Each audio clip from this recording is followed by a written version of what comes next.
भगवान बुद्ध ने जीवन की सच्चाइयों को सरलता से समझाया है और उनका यह कहना था कि संघर्ष ही जीवन है। जीवन में कोई भी व्यक्ति संघर्ष के बिना आगे नहीं बढ़ सकता। भगवान बुद्ध ने यह भी कहा कि हमारी दुखों का मुख्य कारण हमारी इच्छाएं और अपेक्षाएं हैं, जो हमें शांतिपूर्ण जीवन जीने से रोकती है। यह कहानी भगवान बुद्ध के जीवन से जुड़ी एक महत्वपूर्ण घटना को दर्शाती है, जो हमें यह समझाने में मदद करती है कि जीवन में संघर्षों का सामना करना क्यों जरूरी है और किस तरह हम अपने संघर्षों से ताकत प्राप्त कर सकते हैं। प्राचीन भारत में एक बार भगवान बुद्ध एक छोटे से गांव में प्रवचन देने गए। गांव में लोग परेशान और दुखी थे। गांव में बड़ा सूखा पड़ा था और फसलें बर्बाद हो चुकी थीं। लोग भूख और गरीबी से जूझ रहे थे। उनका विश्वास था कि उनके दुर्भाग्य और दुख का कारण उनके कर्मों का फल था। उन्होंने भगवान बुद्ध से मदद की प्रार्थना की और कहा, भगवान, हमारा जीवन कठिन हो गया है। क्या आप हमें कोई उपाय बता सकते हैं जिससे हम इन कठिनाइयों से उबर सकें? भगवान बुद्ध ने शांत स्वर में कहा, क्या तुम समझते हो कि दुख केवल तुम्हारे साथ ही हो रहा है? क्या तुम जानते हो कि दुख एक सार्वभौमिक सत्य है? गांव के लोगों ने सिर झुकाया। वे समझ नहीं पा रहे थे कि भगवान बुद्ध क्या कह रहे थे।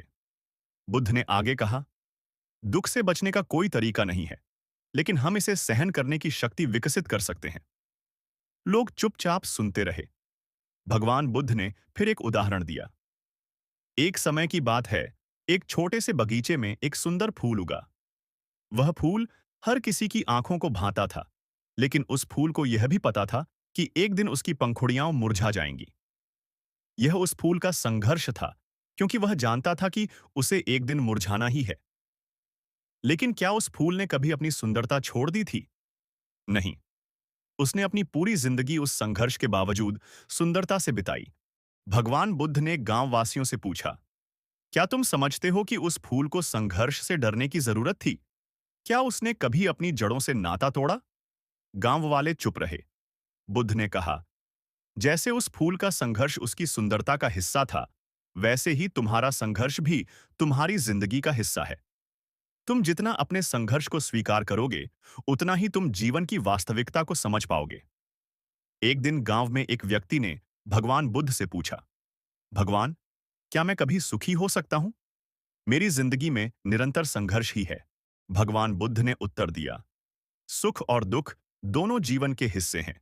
अगर तुम केवल सुख की तलाश में हो, तो तुम दुख से भागने का प्रयास करोगे। लेकिन जब तुम संघर्षों को अपने जीवन का हिस्सा मान लोगे, तो तुम पाओगे कि तुम्हारे भीतर एक ऐसी शक्ति है जो तुम्हें हर कठिनाई का सामना करने में मदद करेगी। संघर्ष ही तुम्हारी आत्मा को मजबूत बनाता है। भगवान बुद्ध ने एक और उदाहरण दिया। एक शेर के बच्चे को जंगल में अपना रास्ता ढूंढने के लिए संघर्ष करना पड़ता है। शुरुआत में उसे किसी भी चीज का डर होता है, लेकिन जैसे जैसे वह अपने संघर्षों का सामना करता है, वह मजबूत और निर्भीक बनता है। इस तरह हम भी संघर्षों से ही अपने जीवन का असली मूल्य समझ पाते हैं। भगवान बुद्ध ने यह स्पष्ट किया कि संघर्ष जीवन का अभिन्न हिस्सा है। जीवन में खुशी और दुख दोनों ही आते हैं, और इन दोनों का अनुभव करने से ही हम अपनी वास्तविकता को पहचान पाते हैं। संघर्षों से भागने से हम केवल आत्म धोखे में रहते हैं। जीवन का असली आनंद तब मिलता है जब हम संघर्षों का सामना धैर्य और समझ के साथ करते हैं। भगवान बुद्ध ने हमेशा यह कहा कि हमारे जीवन में हर समस्या एक अवसर है। यदि हम अपने संघर्षों को अवसरों के रूप में देखेंगे, तो हम उनके समाधान के रास्ते को देख पाएंगे। इसलिए जब भी जीवन में कठिनाई आए, हमें उसे एक चुनौती के रूप में देखना चाहिए, न कि एक बोझ के रूप में। भगवान बुद्ध की शिक्षाओं में यह गहरी बात छिपी हुई है कि जीवन में संघर्ष से डरने की बजाय हमें उसे अपनाना चाहिए। संघर्ष हमें सिखाता है कि कैसे हम अपनी आंतरिक शक्ति को जागृत कर सकते हैं। जैसे भगवान बुद्ध ने कहा था, दुख केवल एक बाधा नहीं है, यह एक मार्ग है जो हमें हमारे वास्तविक स्वभाव तक पहुंचाता है। संघर्ष के बिना जीवन अपूर्ण होता। जब हम संघर्षों से जूझते हैं, तब हम अपने भीतर की ताकत को पहचान पाते हैं और जीवन के सच्चे अर्थ को समझ सकते हैं। यही भगवान बुद्ध की शिक्षा है। संघर्ष से मत डरिए, क्योंकि यही संघर्ष आपकी आत्मा को प्रबुद्ध और मजबूत बनाता है।